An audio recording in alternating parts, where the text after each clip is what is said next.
네, 저희 문경서 형제가 제대를 곧 앞에 두고 있는데, 무슨 또 시험을 보기 위해서 3일간 휴가를 받았습니다. 오늘 아침에 새벽같이 또 문산까지 가서 아들을 데리고 돌아오면서 오늘 주신 말씀이 또 이렇게 경험이 되어지는 것 같습니다.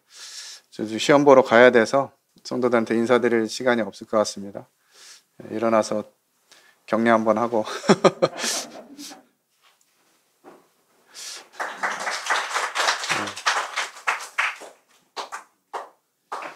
이제 7월 25일 특별한 적이 없으면 7월 25일 날 제대를 하게 될 것 같은데요.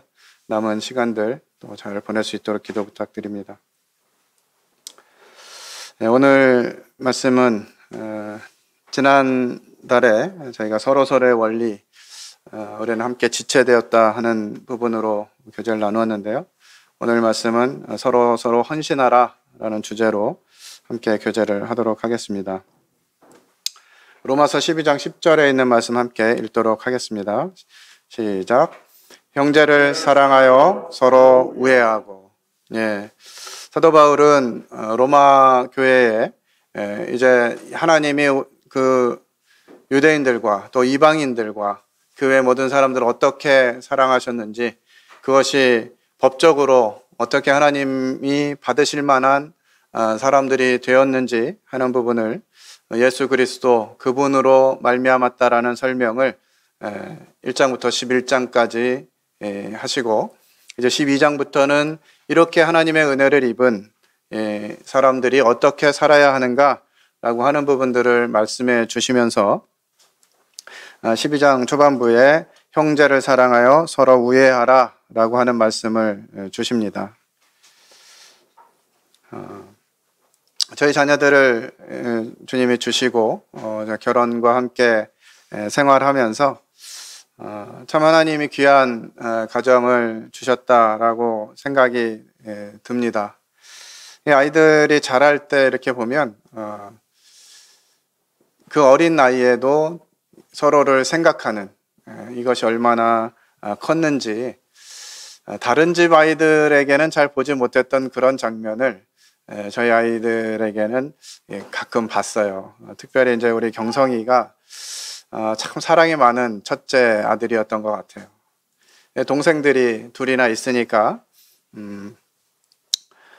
자기 걸 먼저 챙길 법한데 늘 이제 동생들을 생각하고, 동생들이 다른 속상한 일이 있거나 그렇게 울고 있으면 자기 입에 있는 사탕도 빼서 동생들을 이렇게 줬어요. 이 동생 입에다 이렇게 넣어주고, 그럼 이제 아이들은 울음을 그치고, 이런 장면을 보면서 이 아이들은 이제 커서 싸우지도 않고 정말 사랑을 서로 나누면서 행복한 형제지간이 되겠구나 라고 생각을 했습니다만 형제지간이 그렇게만 사라지나요? 아니나 다를까 이제 조금씩 크면서 서로 자기 것들을 주장하고 이러면서 서로 다투기를 시작하더라고요. 근데 그 부분도 생각해 보면 서로 싸운다라고 하는 것은 이 가족이기 때문에 가능한 그런 특권인 것 같아요. 또 그렇게 싸우고도 너 한 번 싸웠으니까 내가 너희 인간 다시는 보나 봐라 이런 게 아니라, 그렇게 그냥 막 죽자고 싸운 후에도 또 시간 지나면 아이고 어떻게 하냐 불쌍해서 그런 마음으로 또다시 화목하게 되고 또 서로 챙겨주게 되고 이런 모습들을 보게 되는데요. 이것이 이제 형제 간의 사랑인 것 같습니다. 제 가정 가운데 여러 가지 생각해 보면 아이들이 저희들로부터 특별히 물려받은 것, 제가 유산으로 남겨줄 것도 없고 가진 것이 없어서 아이들에게 무엇을 줄 수 있을 것인가 생각하게 되는데, 물론 다른 것보다 가장 중요한 이 믿음의 유산, 하나님의 가족이 되게 한 이런 유산을 물려주었다는 것이 얼마나 감사가 되는지 모릅니다. 물질을 더 남겨줄 수 있다면 도움이 될지 모르겠지만 그것들을 다 가진다 할지라도 하나님을 아는 이와 같은 유산이 없다면 얼마나 슬픈 일이 될까 하는 생각들을 해보게 됩니다. 특별히 지금 우리나라의 실정을 보면 이 청소년 세대, 특히 중학교부터 고등학교까지 이 나이대의 청소년들이 미전도 종족에 해당하는 나라가 되어버렸습니다. 이건 무슨 의미냐면 그 세대에 믿는다라고 하는 결신을 하고 생활을 하고 있는 구성원의 퍼센티지가 3% 미만이라는 의미입니다.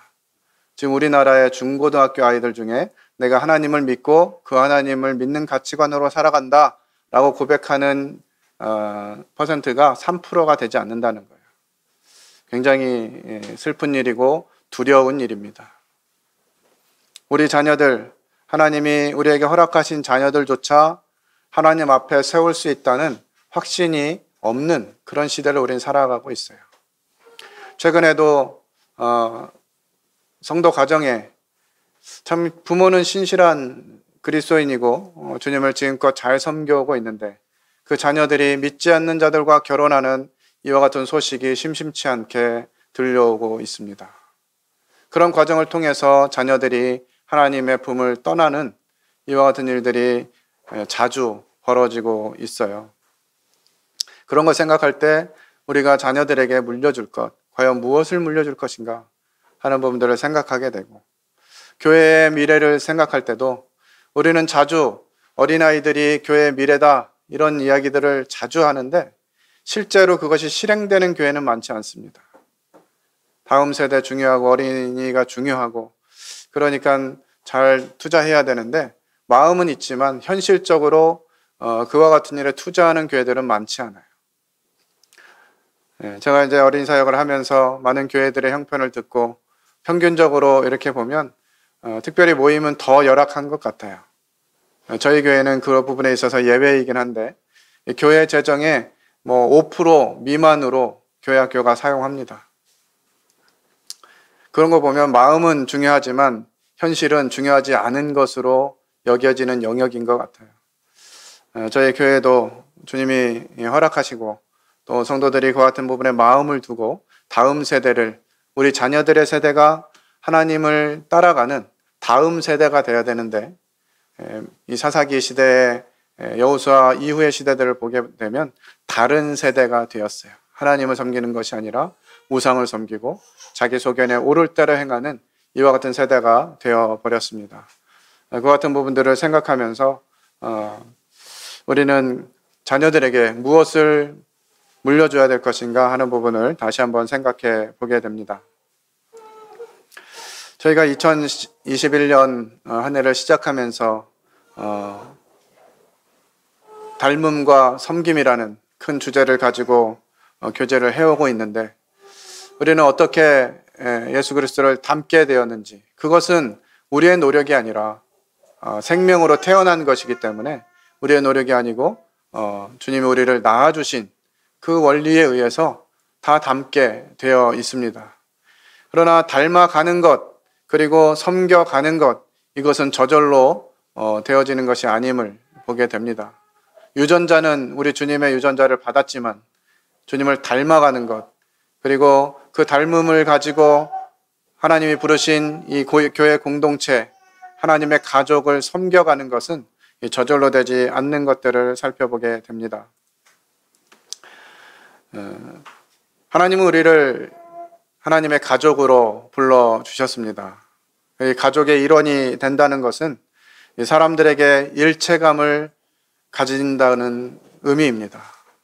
우리는 한 울타리 안에 머물고 있고 함께하는 그런 관계들이라고 하는 것이죠.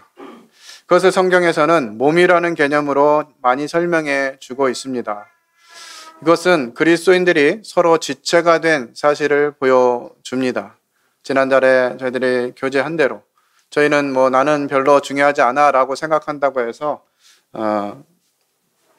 그렇지 않은, 내가 몸에 붙어있지 않다 그렇게 말한다고 해서 몸이 아닌 그런 존재가 되는 것은 아니죠. 그래서 이 한 몸이다 라고 하는 것만 생각해 봐도 우리가 하나의 공통된 부분으로 연결되어져 있다는 사실들을 생각해 보게 됩니다. 그래서 이 교회를 가족이라고 하는 개념으로 생각해 보게 되면 이 움직이는 교회가 어떠해야 하는가를 인식시켜 줍니다. 곧 우리의 정체성이죠. 우리가 군포 번영로 교회의 한 일원이 되었다는 것, 이 하나님의 교회, 하나님의 가족인 군포 번영로 교회의 일원이 되었다라고 하는 것은 우리가 가족의 한 구성원이 되었다라고 하는 사실이죠. 이것은 뭐 내가 인정하든 인정하지 않든 하나님이 말씀을 통해서 우리에게 가르쳐 주신 부분입니다. 그렇기 때문에 우리는 이 하나가 된 가족 안에서 어떻게 움직이는가라고 하는 부분들을 이 가족이라는 개념 안에서 살펴볼 수 있다고 하는 것이죠. 제가 금요일 날부터 좀 오전부터 몸이 좀 으실으실해가지고 몸이 좀 좋지 않아서 이제 금요일 날 일꾼 모임 할 때도 그냥 편안한 자세로 이렇게 듣기만 했는데 몸이 좀 좋지 않았어요. 그런데 일정이 있었습니다. 토요일도 일정이 있었고 주일도 오늘 그 경성이를 문산까지 가서 데려와야 됐기 때문에 이게 몸 관리를 안 하면 참 어려움이 될 것 같아서 좀 쉬면서 시간을 가졌는데 시간이 끝나고 나서 한영님이 홍삼을 가져다 주셨어요. 면역력이 떨어지면 자주 아프다고 그러면서 이제 갖다 주셨는데 홍삼을 먹고 나니까 힘이 좀 생기더라고요. 그런 과정들을 통해서 볼 때 이것이 가족이라고 하는 개념을 가진 움직임이다 하는 생각이 들었어요. 사실 뭐 이런 가족이란 개념이 없었다면 제가 토요일 날 그냥 충분히 쉬었어도 됐습니다. 그런데 이제 춘천에 거주하는 한 그리스도인 가정이 이제 저를 보러 오겠다고 그래서 제가 몸이 안 좋으면 안 되는 상황이었어요. 물론 이제 같은 지역 교회는 아니지만 그리스도 안에서 또 가족이기 때문에 어떻게 섬겨야 될 것인가 생각하니까 제 몸을 또 챙겨야 되는 이런 상황이 되더라고요. 참 감사한 것은 장마가 와서 어떻게 이제 그 가정을 섬길 것인지 고민을 많이 했는데 참 주님이 은혜를 주셨어요. 그 가정을 데리고 우왕 레일바이크를 타러 갔는데 1시 반 거를 예약했거든요. 어제 일기예보가 뭐 1시부터 비가 온다, 뭐 2시부터 비가 온다, 막 여러 이제 얘기가 있었는데 자매하고도 이제 얘기하면서 여보, 주님이 우리 딱 끝나고 나면 비 오게 하실 거야. 그러고 이제 즐거운 시간을 보냈는데 주님이 정말 끝나고 카페에 이렇게 들어가니까 비가 내리기 시작하더라고요. 우리가 그와 같은 가족의 원리를 생각하고 움직이게 될 때 하나님이 그 가족의 원리를 도우시는 이와 같은 과정들을 경험하게 됩니다. 이 가족의 분위기를 보면 참 이런 온화하고 부드럽고 그러면서도 관심을 가지고 또 어떤 관계들이 생기게 될 때 충성스럽게 대하는 이것이 이제 가족의 모습인 것 같아요. 대충 그냥 뭐 하든지 말든지 이런 생각이 드는 게 아니죠. 저희 경성이는 장남이지만 이 자식이라고 하는 아들이라고 하는 그 권리를 자주 사용합니다. 아빠가 바쁘고 야 오늘 아빠 말씀 전해야 되는데 뭐 그랬는데 일찍 오시면 되잖아요. 뭐 이렇게 해가지고 하여튼 최고로 빠른 시간에 나와가지고 이제 제가 가서 태워가지고 오고 뭐 이렇게 할 수 있도록 하는데 당당하게 요구해요. 아버지가 오셔야 됩니다. 짐이 많습니다. 뭐 이러면서 그렇지만 그런 것들이 듣게 될 때 부모의 심정에 있어서는 당연하게 그렇게 해줘야 되겠다라고 하는 마음이 생기는 것이죠. 남이라면 우리 가족이 아니라면 그렇게 하기 쉽지 않잖아요. 오늘 할 일도 많고 내 몸도 피곤하고 그런데 그렇게 할 수 없다 이렇게 할 텐데 아들이기 때문에 이제 그렇게 하는 것이죠. 그래서 이 가족이라는 개념은 이 몸이라고 하는 비유를 사용하기 때문에 이 모든 지체가 교회에 참여해야 할 필요성을 강조하는 이 신체적인 측면을 또 이야기하기도 합니다. 몸이 가는데 팔은 집에 있고 우리 토해간 그거 있죠. 토끼가 간 가져왔냐 그러니까 집에다 놓고 왔다. 이렇게 이제 거짓말을 하고 다시 이렇게 간 가지러 가는 이런 우화가 있는데 우린 그럴 수 없잖아요. 오른팔은 그냥 집에다 놔두고 교회에 올 수 없는 것처럼 교회가 어떤 일들을 하게 될 때 우리는 모두가 다 함께 참여할 수밖에 없다고 하는 이 몸의 원리를 생각해야만 한다고 하는 것입니다. 나 하나쯤이야 뭐 빠져도 괜찮겠지라는 개념은 몸이라고 하는 그 비유를 생각할 때는 불가능한 일인 것이죠. 그래서 내가 현장에 함께하지 못한다 할지라도 마음적으로 함께하고 기도하고 또 내가 할 수 있는 영역들을 감당하는 것, 이것이 가족의 개념이고 또 몸이라고 하는 이런 부분들을 생각할 때 우리에게 주어주시는 교훈인 것 같습니다. 떼려고 해도 뗄 수 없는 그런 관계인 것이죠. 이런 하나님의 가족에게 사도 바울은 말씀을 권면하면서 형제를 사랑하라고 하는 것을 첫 번째 말씀해 주고 계십니다. 이 가족 내에서 형제와 자매들 상호 간에 마땅히 있어야 될 것이 바로 사랑이죠. 이것을 교회에 적용하면 그리스도 안에서 형제와 자매된 자들로서 서로에게 가져야 될 사랑입니다. 우리들도 한 가족, 곧 하나님의 가족이기 때문에 형제 자매들 상호 간에 나눠야 되는 이런 사랑이 필요한 것이죠. 에베소서 3장 14절과 15절 함께 읽겠습니다. 시작. 이러므로 내가 하늘과 땅에 있는 각 족속에게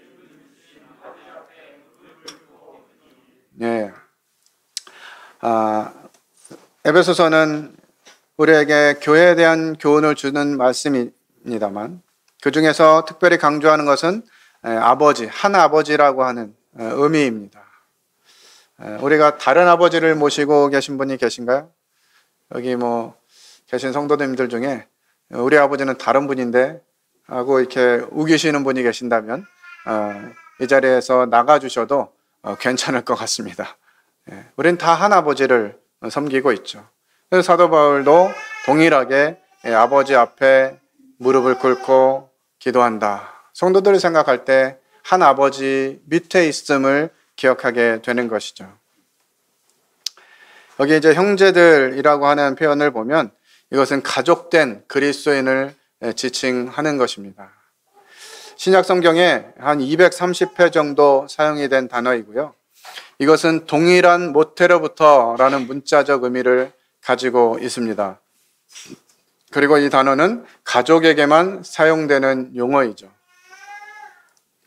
이 성경의 신약 성경을 보면 사도 바울뿐만 아니라 여러 분들이 이 형제들이라고 하는 단어를 사용했습니다.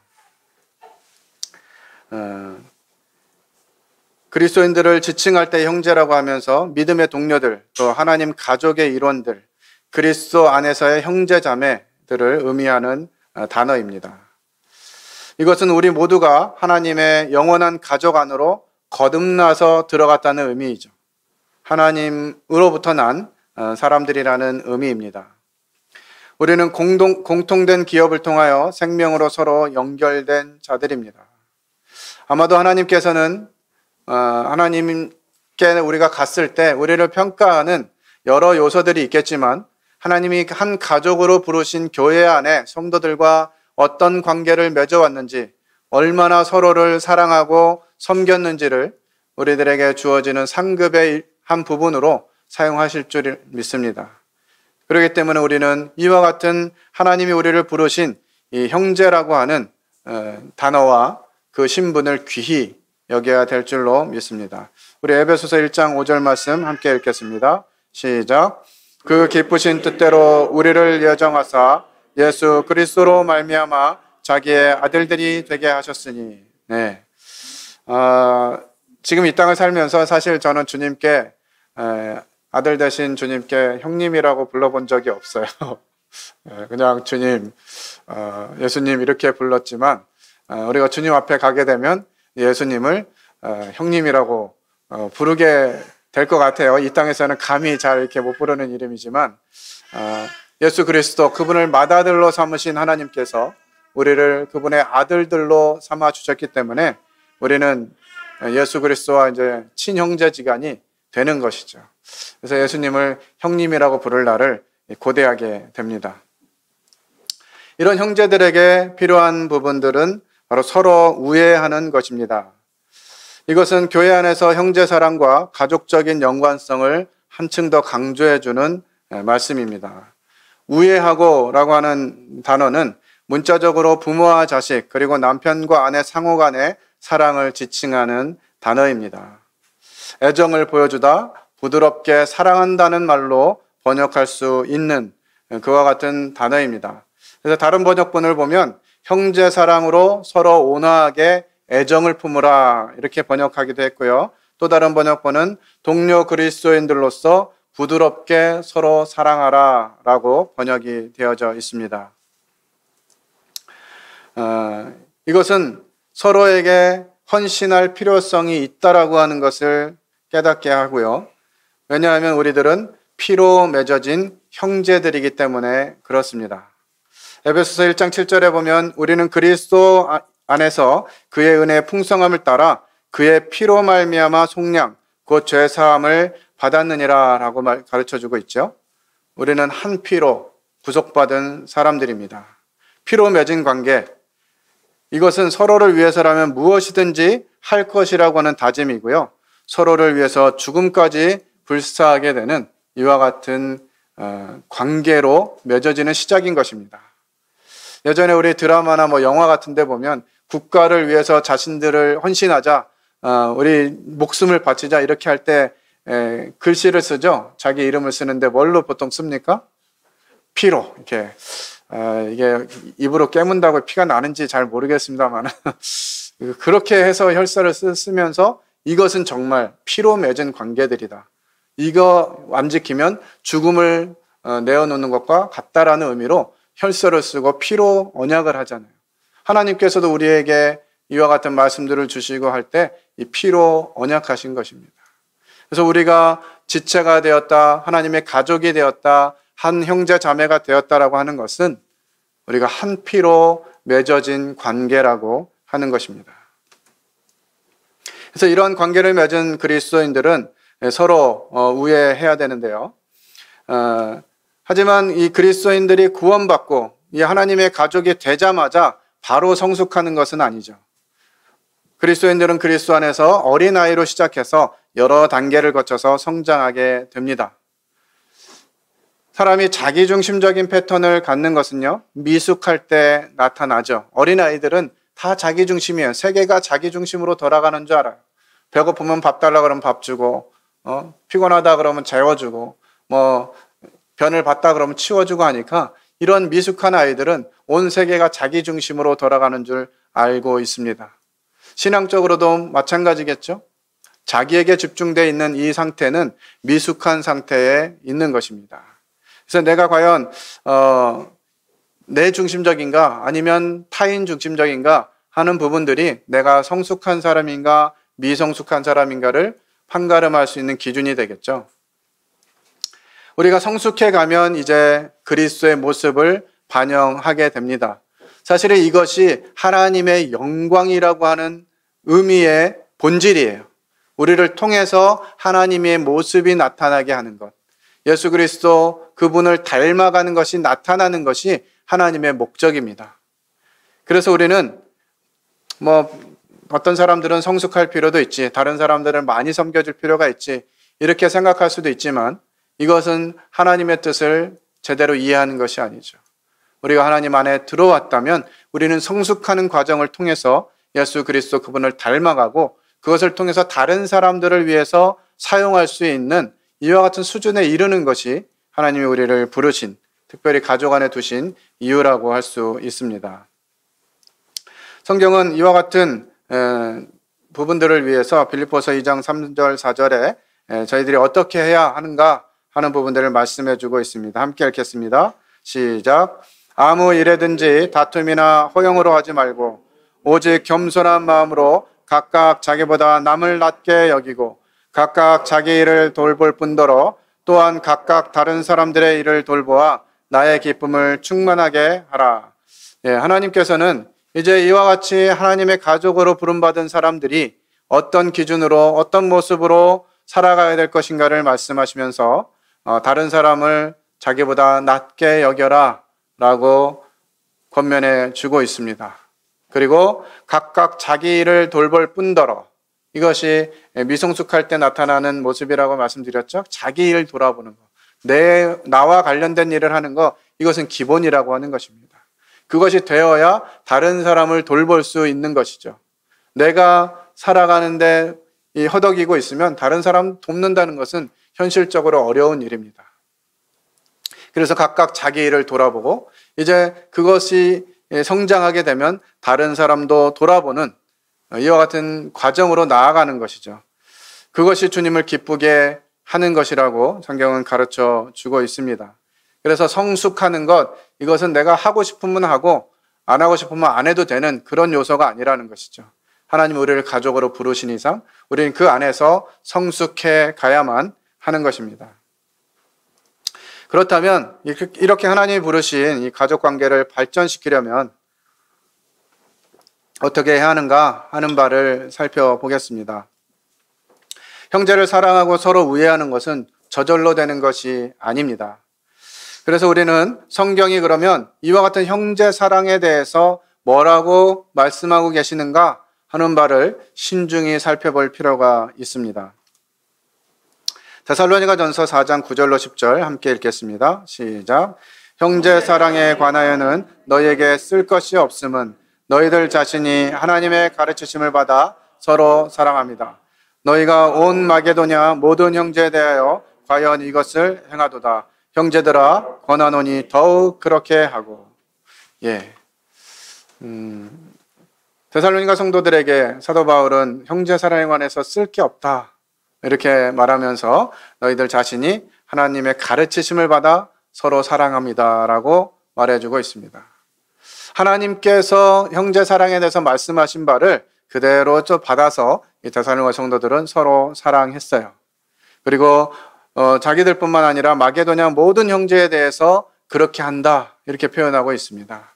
그러니까 가깝게는 나와 연결되어진 그런 성도들을 섬길 뿐만 아니라 하나님이 부르신 이와 같은 성도들을 위해서 그렇게 살아가는 것이죠.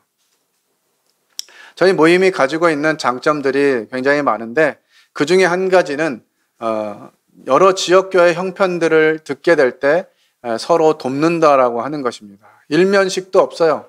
아는 사람도 아니에요.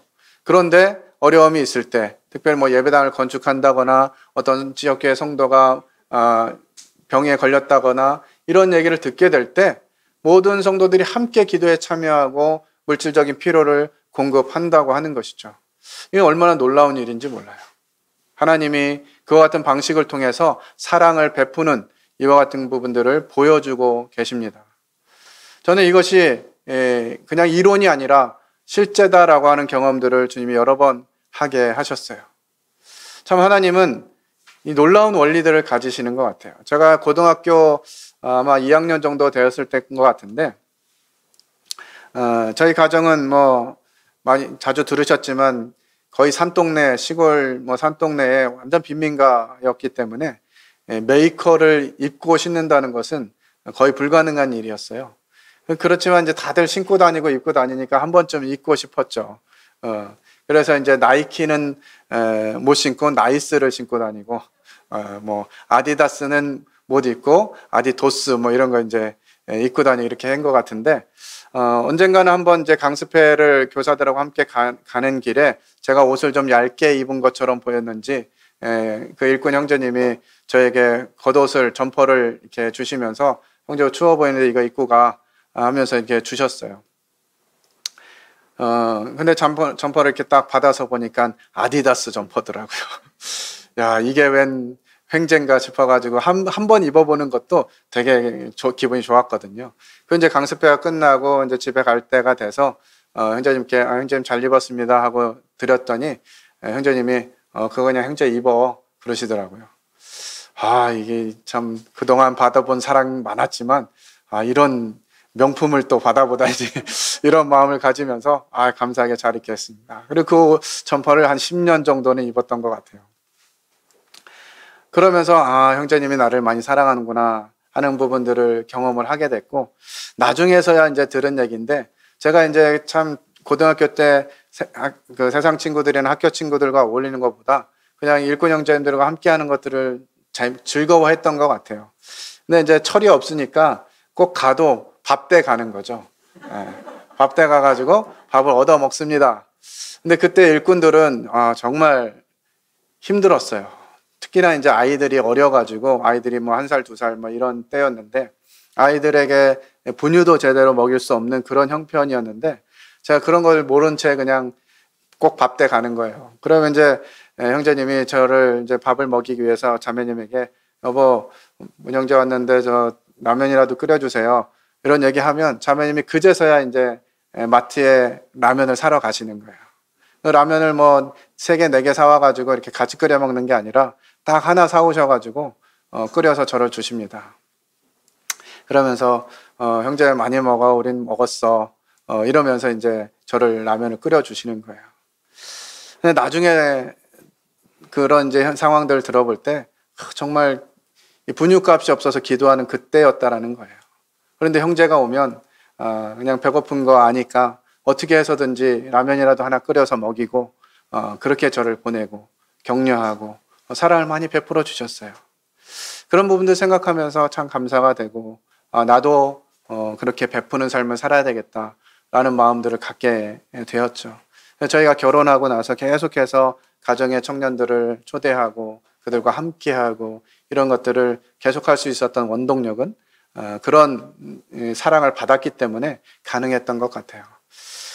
그래서 이제 청년들에게 뭐 우리 집은 항상 열려 있으니까 밥 먹으러 와 이렇게 얘기하는데 배가 안 고파서 그런지 요즘 잘 밥 먹으러 안 와요. 밥 아니라 딴 거 먹으러 와도 되니까 자주 오면 좋을 것 같습니다. 그리고 이제 제가 주님을 섬겨가면서 한 지역교회에서 주님을 섬길 때 생각지 못한 교통사고를 이제 내게 됩니다. 청년들과 함께 움직이다가 이제 봉고차를 타고 갔는데 밤에 돌아오는 길에 거의 시골이어가지고 이렇게 가로등도 없고 잘 보이지 않는 거예요. 그래서 이제 이렇게 달리다가 갑자기 앞에 보니까 이제 경운기 한 대가 이렇게 세워져 있었는데 시골길이다 보니까 좁았고 제가 그것을 못 피하고 이제 이 경운기를 들이받았는데 그 경운기 할아버지 한 분이 타고 계셨었어요. 그래서 참 얼마나 주님 또 은혜를 베푸셨는지 그 딱 받았는데 경운기만 싹 빠져나가고 할아버지 그 자리에 똑 떨어지셨어요. 할아버지 경운기는 이제 막 그 옆에 논두렁으로 이제 곤두박질 치고 막 차도 다 문이 깨지고 막 이렇게 했는데 다행히 이제 다친 사람은 아무도 없었고 그 이제 사고를 하고 이제 겪고 나서 이제 카센터에 차를 맡기고 이렇게 했는데 수리비 견적이 나왔는데 보니까 120만 원이 나왔어요. 그때 당시에 이제 제가 교회에서 사례비로 60만 원 정도 받을 때였는데 수리비가 120만 원이 나온 거예요. 2달치 월급을 다 수리비에 넣어야 되는 이런 상황이 된 거죠. 그래서 참 이제 뭐 그래도 내가 그냥 실수한 거고 잘못한 거니 교회 책임을 이렇게 전가할 수는 없고 감당해야 되겠다 하는 마음으로 이제 그렇게 하려고 그랬는데 이제 주일날 집회 마치고 이렇게 돌아가는 길에 한 형제님이 저한테 수리비에 보태세요 하고 이제 봉투를 하나 주더라고요. 그래서 이제 뭐 감사하다 그러고 이제 확인도 안 하고 이제 저녁에 돼서 봉투를 확인했는데 120만 원이 들어 있는 거예요. 근데 그 형제도 뭐 이렇게 녹록한 형제는 아니었어요. 그런데 다시 전화를 해서 형제도 지금 뭐 녹록지 않은데 너무 많은 금액을 준 것 같다. 너무 서로 이렇게 힘들 수 있으니 좀 어떻게 안 되겠냐 그랬더니 그 형제 하는 말이 그냥 우리 진짜 형제라면서요. 형제님 감당할 만하니까 드린 거니까 그렇게 수리비에 사용하라고 그러더라고요. 그래서 그런 상황들을 겪으면서 이게 정말 형제구나. 내가 쓰려면 충분히 다른 데 쓸 수 있는 그런 물질이지만 그것이 필요한 성도들이 있으니까 내가 쓸 것을 기쁘게 나눌 수 있는 것. 이것이 진짜 형제다라는 경험들을 주님이 하게 하셨어요. 그 원리는 항상 내게 남은 것, 여유 있는 것을 가지고 이 형제자매를 돌아보는 것이 아니라 주님이 필요를 보여주실 때 기쁘게 내가 쓸 것이 있다 할지라도 우선순위를 거기에 두고 드리는 것. 이것이 진짜 형제자매의 모습이 아닌가 하는 생각들을 해보게 됩니다.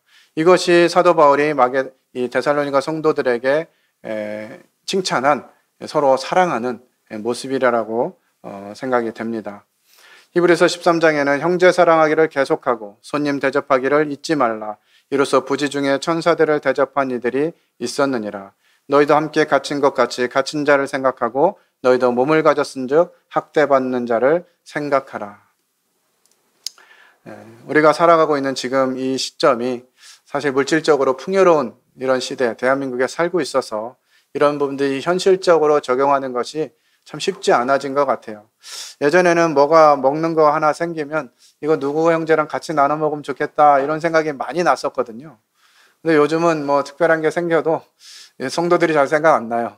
뭐 자기들이 사 먹겠지 이런 생각이 기초가 돼 있는지 뭐 돈이 없어서 그거 못 사 먹는 뭐 그런 시대가 아니다 보니까 이제 그런 생각이 잘 안 나는 거죠. 뭔가 귀한 것들이 생기면 성도들이 생각나고 나눠 먹고 싶고 이런 마음들이 있어야 되는데 그렇게 잘 안 되는 것 같습니다. 하지만 이제 그런 사람들을 생각하게 되고 갇힌 자라든지 학대받는 자라든지 이런 사람들이 생각나면 그들과 함께하는 것은 또 어렵지 않은 것 같아요. 또 베드로전서 1장 22절 23절 함께 읽겠습니다. 시작. 너희가 진리를 순종함으로 너희 영혼을 깨끗하게 하여 거짓이 없이 형제를 사랑하기에 이르렀으니 마음으로 뜨겁게 서로 사랑하라. 너희가 거듭난 것은 썩어질 씨로 된 것이 아니요 썩지 아니할 씨로 된 것이니 살아있고 항상 있는 하나님의 말씀으로 되었느니라. 마음으로 뜨겁게 서로 사랑하라. 특별히 형제 사랑하는 이 원리를 말씀하시면서 이것이 진리를 순종하는 것이다. 또 영혼을 깨끗하게 하는 것이다. 라고 하는 의미로 형제 사랑하기를 뜨겁게 하라고 권면해 주고 계십니다. 왜냐하면 우리가 이와 같은 자격을 가진 것은 그냥 썩어 없어질 것으로 된 것이 아니라 썩지 아니한 또 살아있고 항상 있는 하나님의 말씀으로 된 것이기 때문에 우리가 형제를 사랑하면 하나님의 말씀을 이루게 되는 것이죠. 베드로전서 3장 8절로 9절에 보면 마지막으로 말하노니 너희가 다 마음을 같이하여 동정하며 형제를 사랑하며 불쌍히 여기며 겸손하며 악을 악으로 욕을 욕으로 갚지 말고 도리어 복을 빌라. 이를 위하여 너희가 부르심을 받았으니 이는 복을 이어받게 하려 하심이라. 우리는 형제를 사랑하는 이와 같은 부분들에 있어서 서로 동정하고 또 서로 겸손히 여기고 불쌍히 여기는 이와 같은 마음이 필요합니다. 관계를 맺다 보면 참 어떤 성도들에게는 피해를 보기도 하고 상처를 입기도 하는데 그런 부분들에 얽매여서 머물러 있는 것이 아니라 악을 악으로 욕을 욕으로 갚지 말고 도리어 복을 위해서 빌라. 비록 나에게 상처 준 형제지만 자매지만 주님이 사랑하는 형제이고 자매이니 그들을 위해서 복을 비는 것이 마땅하다고 우리에게 권면해 주고 계십니다. 성경은 이렇게 해서 우리들에게 형제 사랑하기를 신중하게 살펴보라고 말씀하시면서 이것이 모든 과정 가운데 마지막 영역인 것들을 가르쳐 주십니다. 그러므로 너희가 더욱 힘써 너희 믿음의 덕의 지식의 절제를, 절제의 인내를, 인내의 경건을, 경건의 형제우애를, 형제우애의 사랑을 더하라. 최종적으로 우리가 바라본 그것이 바로 형제우애와 사랑인 것들을 기억하게 됩니다. 이렇게 우리는 하나님이 성경의 형제우애와 관련돼서 어떻게 말씀하셨는지를 주목하고 살펴보므로 우리의 삶 가운데 실제로 그와 같은 일들을 행할 필요가 있습니다. 두 번째로 하나님의 가족, 구성원들에 대한 태도와 행동을 평가해 보는 것입니다. 나는 다른 성도들에게 어떤 감정과 애정을 가지고 있는가 하는 부분들을 살펴보라는 것이죠. 로마서 12장 15절에는 즐거워하는 자들과 함께 즐거워하고 우는 자들과 함께 울라고 말씀하십니다. 그런데 때로는 이와 같은 부분들이 잘 안 되는 이유들이 있어요. 그런 장애물들이 있는데요. 그 몇 가지를 살펴보면 첫 번째는 나는 거부당할 것을 두려워하고 있지 않은가라고 하는 마음을 가질 수 있다고 하는 것입니다. 지금부터 몇 가지 말씀드리는 것은 성경이 딱 그것을 말씀하시는 것은 아니지만 여러 부분들에 있어서 우리가 삶에서 보여지고 적용되어지는 이런 부분들이라 조금 더 나눴으면 좋겠다. 또 생각해 봤으면 좋은 영역인 것 같습니다. 특별히 제가 상담을 공부하면서 이것은 참 교회 관계 속에서 필요한 영역들이다 라고 하는 부분들을 생각하게 돼요. 나는 거부당할 것을 두려워하고 있지 않은가라는 부분은 뭐냐면, 다른 사람들로 인해서 깊은 마음의 상처를 입은 경험들이 있습니다. 그래서 자기 감정을 표현하는데 두려움을 가지고 있지요. 또다시 마음의 상처를 입을지도 모르는 위험을 무릅쓰고 싶지 않은가요? 내가 전에 누군가 성도를 위해서 이렇게 해보려고 했는데 그런 것들을 오해받거나 또 그 사람의 생각과 다르기 때문에 그것들로 인해서 오히려 나에게 상처를 주는 이런 경험들을 한두 번은 해보셨을 거예요. 그런 경험들로 인해서 다시 내 감정을 표현하는 것을 두려워하게 된다라고 하는 것이죠. 그리고 또 그랬다가 똑같은 상황 맞이하면 어떡하지? 이렇게 되면서 내 감정을 표현하는 것을, 그런 위험을 무릅쓰고 싶지 않다, 이런 마음을 가지게 된다는 거예요. 그러면 우리는 어떻게 해야 되겠습니까? 첫 번째로 그리스도인은 상처받을 수 있는 위치에 있어야 해요. 어려운 일이겠지만 어떤 성도들에게는 이와 같은 표현들을 말을 함으로 인해서 누군가가 상처받는다는 것을 모르고 말을 하는 성도들, 특별히 미성숙한 성도들이 있을 수 있어요. 그래서 우리는 성도들과의 관계 속에서 언제든지 내가 상처받을 준비를 하고 있을 필요가 있다는 거죠. 미성숙한 형제들, 자매들, 또 가족들을 위해서. 우리 아이들이 어릴 적에 부모에게 이렇게 뭔가 이렇게 하면 안 되는 행동을 한다고 해서 그 아이를 정말 죽일 마음을 갖지는 않잖아요. 네가 나한테 이랬지, 어디 두고 보자, 이런 마음 갖지 않잖아요. 미숙하면 그럴 수 있다라고 하는 것들을 생각하면서 우리는 상처받을 준비를 할 수 있으면 좋겠다는 생각이 들어요. 그래서 저 성도가 나에게 이렇게 그런 말을 한 것은 성도가 아직 성숙하지 않기 때문에 그래, 내가 받아줘야지 라고 하는 마음을 가질 필요가 있다고 하는 것이죠. 그리고 기억할 것은 대다수의 그리스도인들은 우리를 낙담하게 하지 않는다는 것입니다. 내가 그런 표현을 했을 때 어떤 성도는 나에게 상처로 되돌려주는 그런 성도들이 있긴 하지만 대다수의 성도들은 그렇지 않다는 거죠. 그래서 한두 번 그런 경험한 것 때문에 말을 하지 않고 감정을 표현하지 않는 것, 이것은 가족에게서는 아주 어렵게 만드는 요소인 것이에요. 조금 어렵더라도, 마음이 불편하더라도 이런 감정적인 표현을 자꾸 함으로 인해서 그것들이 서로 알게 되어지는 이런 과정들이 필요한 것이죠. 기억할 것은 많은 성도들, 대부분의 성도들은 내가 그와 같은 감정 표현을 해도 나에게 상처를 주지 않는다라고 하는 사실입니다.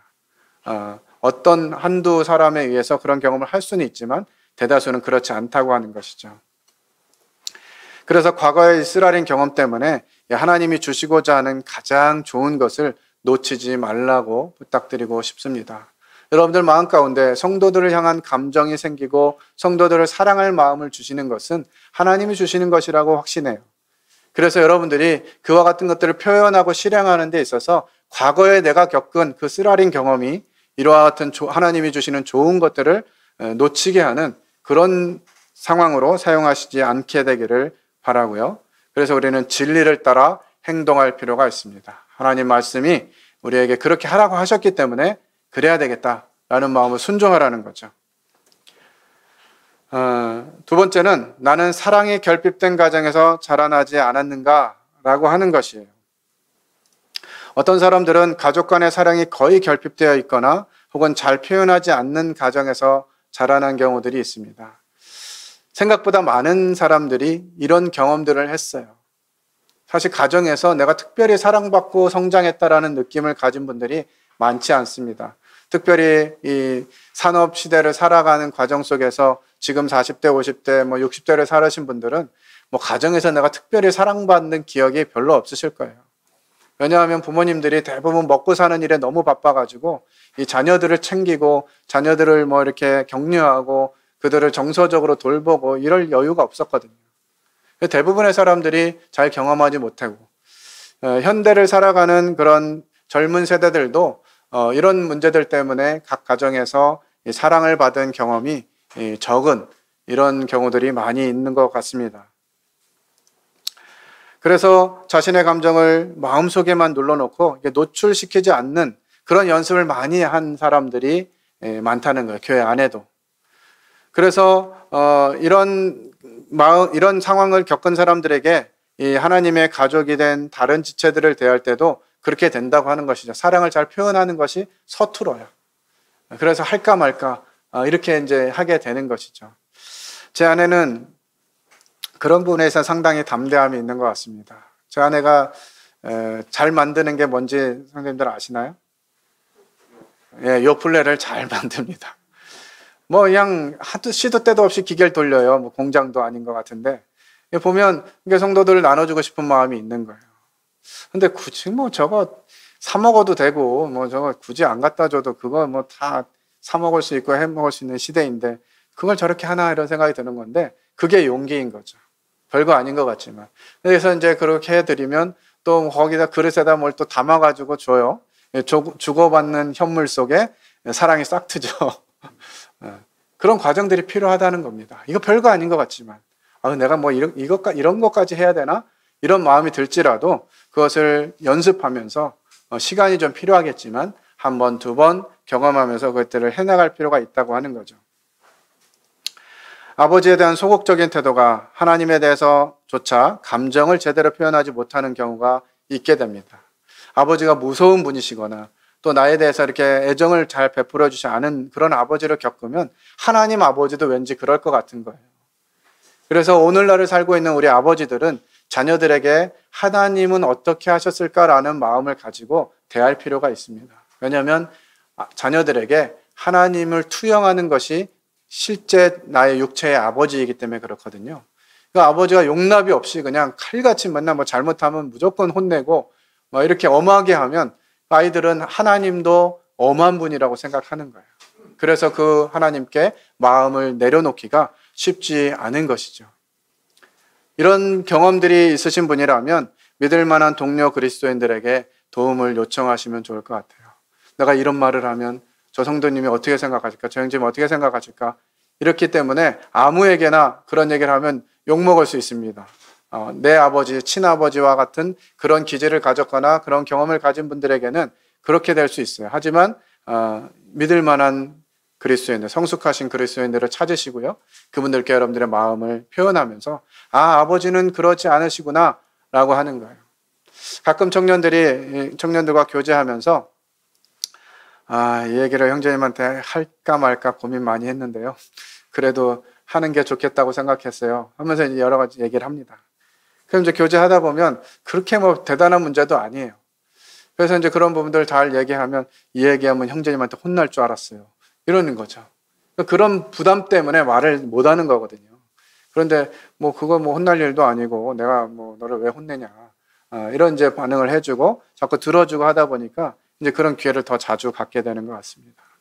그래서 우리가 믿음이 연약한 성도들, 특별히 다음 세대와 대화하게 될 때 그들의 마음을 이해하고 그들의 형편을 알아주고 이런 과정들이 필요한 것 같아요. 그래서 교회에는 참 하나님 아버지를 닮은 그런 성도님들이 많으시구나. 이런 마음을 가지면 청년들이 마음을 열고 어른들을 찾아오지 않겠습니까? 왜 요즘 청년들은 밥 먹으러 오라 그래도 안 오나 이렇게만 하지 마시고 내가 청년들을 받을 만한 준비를 해야 되겠다 하는 마음으로 하고 계시면 청년들이 다가올 수 있으리라고 생각이 됩니다. 어린 시절에 혹독한 압박을 받은 사람이나 비정상적인 충격을 경험한 사람은 전문가와 상담이 필요합니다. 우리는 많은 대부분을 영적인 문제와 결부시켜서 해결하려고 하는데요. 실제로 영적인 문제와 상관이 없는 영역들도 있어요. 그런 부분들은 심리적인 문제일 수 있기 때문에 전문가의 도움이 필요할 수도 있습니다. 혹시 여러분 가운데 그런 마음이 있거나 또 주변에 그럴 만한 성도들이 있다면 이런 조언도 필요한 것 같아요. 세 번째로 나는 근본적으로 화를 잘 내는 사람이 아닌가 이런 것도 한번 돌아볼 필요가 있는 것 같습니다. 어떤 그리스도인들은 다른 사람에 대한 깊은 원한에 사로잡혀 있어요. 그래서 이들은 보통 어린 시절에 자기 감정을 꾹 눌러온 사람들입니다. 이런 사람들은 지체들에게조차 적극적으로 감정을 표현하는데 어려움을 느껴요. 제가 그런 사람 중에 한 사람이 아닌가 하는 생각을 하게 돼요. 일반적으로 성도들하고 관계할 때는 별로 그런 반응을 잘 안 보이는데 제 아내에게는 가끔 이렇게 화부터 내는 모습이 가끔 발견되더라고요. 그렇게 살펴보면 내가 이렇게 감정을 많이 눌러놓고 살았나? 라고 하는 생각들도 해보게 되고 그런 요소들이 없지는 않은 것 같아요. 그래서 이제 마음이 편한 또 제일 만만해 보이는 아내에게는 조금 더 이렇게 적극적으로 막 감정 표현이 되고 그런 것 같습니다. 이렇게 되면 이제 다른 사람들에게조차 이 감정을 적극적으로 표현하는 게 어렵거든요. 그래서 그런 부분들을 다른 세상이 아니라 세상에 있는 사람들에게 이거 받아줘 하고 얘기하면 싸움되니까요.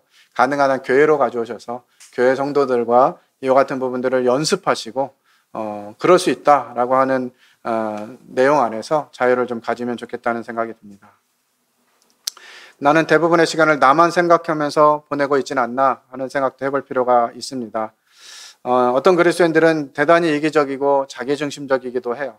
그래서 오직 자기만 생각하게 되고요.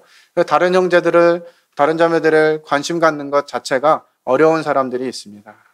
그렇기 때문에 당연히 사랑을 표현하기도 어렵겠죠. 그런 분들이 계신다면 혹시 기도할 때 보면 다 나를 위한 기도 제목이 많거든요. 그럴 때 이 부분들을 해결하기 위해서 나의 기도 제목보다 다른 성도들의 기도 제목이 먼저 순위에 올라올 수 있도록 해놓고 자꾸 다른 성도들을 위해서 기도하다 보면 이와 같은 부분들이 해결될 수 있을 것입니다. 그래서 이와 같은 부분들이 있다면 이제 이와 같은 부분들을 가지고 신뢰할 만한 사람, 즉 그리스도의 몸의 한 지체된 성숙한 동료들, 그리스도인들에게 도움을 요청할 필요가 있어요. 이것이 교회 안에 가족으로 부른 원리입니다. 혼자 고민하지 마시고 교회로 가지고 오셔서 성도들과 함께 나누려고 하는 태도가 필요한 것입니다. 어떤 단계이든 간에 하나님의 뜻이라고 생각된다면 즉시 행동으로 옮기시기 바랍니다. 어려움을 느끼는 사람에게 적극적으로 옳은 행동을 하라는 거예요. 말하기가 좀 어려운 사람은요, 먼저 선물하거나 감사의 표시 등을 하면 좋습니다. 이런 것들을 통해서 마음이 열리게 되고 감정은 행동을 따라서 일어나게 돼요. 어떤 한 남자가 아내와 이혼할 것들을 결정하고 이제 그 과정을 살아가던 남편이 있었는데요.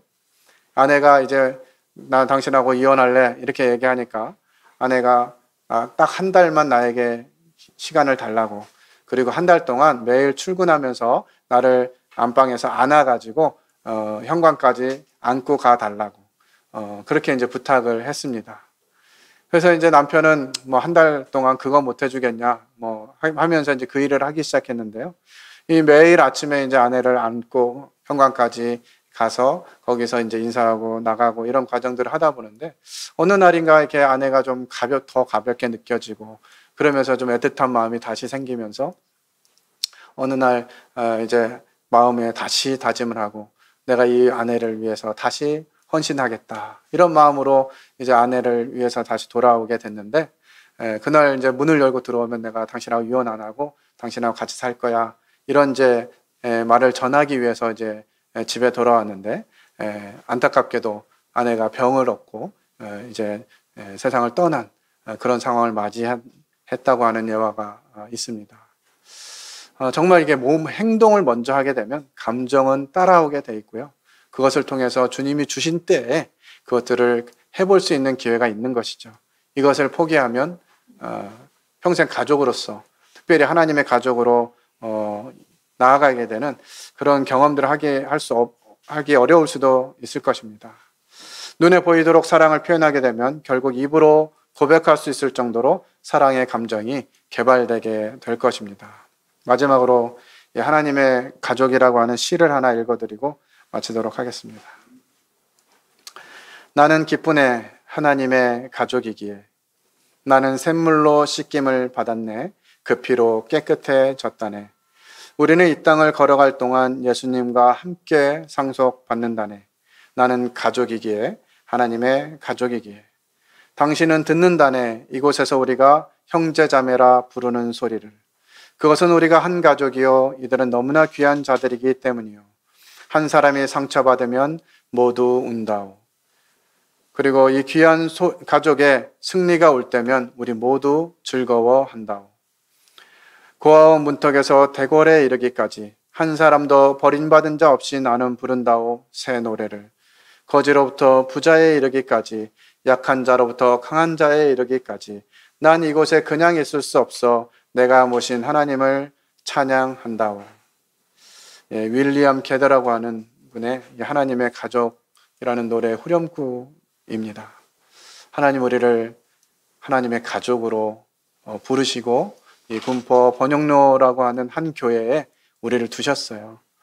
그래서 우리는 그와 같은 하나님의 부르심과 계획을 듣고 이제 피차 성도 간에 형제 자매 간에 사랑을 나누도록 권면받고 있습니다. 우리는 이 교회 생활을 통해서 우리 서로 사랑하고 사랑받으며 하나님의 가족이 얼마나 귀한 것인지를 실천하는 그와 같은 관계들이 되어지면 좋겠다 하는 마음으로 말씀을 마무리하겠습니다. 기도하고 마치겠습니다. 아버지 하나님, 감사를 드립니다. 하나님이 아니면 정말 아무런 상관도 없었던 저희들을 예수 그리스도의 피로 구원받게 하시고 한 지역교회에서 하나님의 가족으로 섬겨갈 수 있도록 부르셨음을 기억하며 감사를 드립니다. 하나님 오늘 주신 말씀대로 우리가 하나님의 가족으로 형제 자매로서 서로 우애하고 사랑하는 이와 같은 관계들이 되어지고 또 성도들이 성숙함을 통해서 더욱 피차 뜨겁게 사랑하는 이와 같은 관계들 될 수 있도록 도와주시기 원합니다. 혹시 이제까지 살아오면서 여러 가지 감정의 상처를 받은 성도들이 있거나 또 여러 어려움들을 겪은 성도들이 있다면 이와 같은 부분들을 혼자 고민하지 않게 하시고 하나님의 교회, 하나님의 가족 이곳에 함께 마음을 열고 자신들의 감정을 표현하며 실제로 이와 같은 마음의 상처들이 회복되고 성숙하는 이와 같은 과정들이 경험될 수 있도록 은혜를 베풀어 주시기 원합니다. 귀한 우리 군포 번영로교회 사랑하는 가족들 주님의 은혜 가운데 거하게 하시고 그 풍성함을 깊이 서로 나누는 귀한 관계들 될 수 있도록 도와주시기를 원하며 이 모든 것을 사랑이 많으신 하나님 아들 예수 그리스도의 이름으로 기도했습니다. 아멘. 감사합니다.